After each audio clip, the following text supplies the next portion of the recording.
नमस्कार विद्यार्थी मित्रांनो, नर्सिंग नोट्समध्ये आपले स्वागत आहे. या व्हिडिओमध्ये बघणार आहोत आपण नर्सिंग एज्युकेशन अँड रिसर्चच्या भरती आणि निवड प्रक्रियेच्या पायऱ्या. पहिली आहे रिक्त पदाची ओळख. रुग्णालयात कोणत्या पदासाठी जागा रिक्त आहेत हे निश्चित करणे. कोणत्या प्रकारची कौशल्ये आणि अनुभवाची आवश्यकता आहे हे तपासणे. त्यानंतर आहे जाहिरात.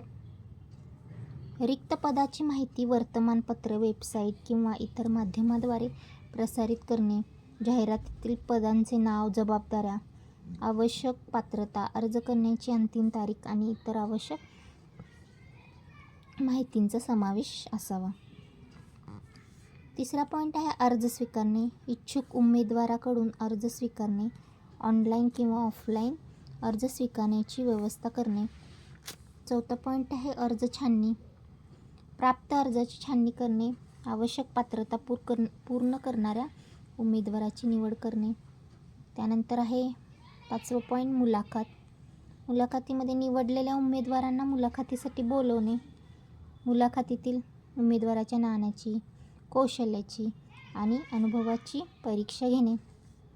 त्यानंतर आहे निवड प्रक्रिया. मुलाखत म्हणजे त्यातून निवडायची असते. निवड प्रक्रियेमध्ये मुलाखतीमधील कामगिरी आणि अर्जातील माहितीच्या आधारे उमेदवाराची निवड करणे. निवड समिती योग्य उमेदवाराची निवड करते. त्यानंतर आहे नियुक्ती करणे. निवडलेल्या उमेदवारांना नियुक्तीपत्र देणे म्हणजे कामावर रुजू करणे. नियुक्तीनंतर उमेदवारांना कामावर रुजू करून घेणे. हे झाले आहेत भरती आणि निवड प्रक्रियेच्या पायऱ्या. त्यानंतरचा नेक्स्ट आहे संशोधनाच्या पायऱ्या बघणार आहोत आपण. संशोधन प्रक्रियेच्या पायऱ्या.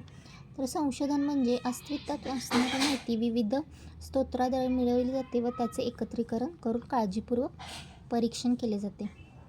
परीक्षण म्हणजे पुनर्शोध आणि पुनर्शोध घेऊन विशिष्ट निष्कर्ष काढले जाणाऱ्या प्रक्रियेस संशोधन असे म्हणतात. पहिला संशोधन म्हणजे कायची व्याख्या लिहून घ्यायची. त्यानंतर संशोधन करीत असताना संशोधन पद्धतीच्या टप्प्याचा वापर केला जातो म्हणून त्यास संशोधन प्रक्रिया असे म्हणतात. तर संशोधन प्रक्रियेच्या पायऱ्या कोणत्या कोणत्या आहेत ते बघूया. विषय निश्चित करणे. संशोधनासाठी योग्य आणि स्वारस्यपूर्ण विषय निवडणे. त्यानंतर माहितीचा आढावा. निवडलेल्या विषयावर आधीच काय काम झाले आहे याचा अभ्यास करणे. संशोधनाचे उद्दिष्ट निश्चित करणे म्हणजे संशोधनातून काय मिळवायचे आहे हे स्पष्ट करणे. गृहीतक मांडणे. संशोधनाद्वारे काय अपेक्षित आहे याचा अंदाज बांधणे. आणि संशोधन पद्धती निवडणे. डेटा कसा गोळा करायचा आणि त्याचे विश्लेषण कसे करायचे हे ठरवणे. त्यानंतर आहे डेटा संकलन करणे म्हणजे माहिती गोळा करणे. आवश्यक माहिती गोळा करणे. विश्लेषण. डेटाचे विश्लेषण करणे आणि निष्कर्ष काढणे. निष्कर्ष आणि अहवाल. संशोधनाचे निष्कर्ष सादर करणे आणि अहवाल लिहिणे.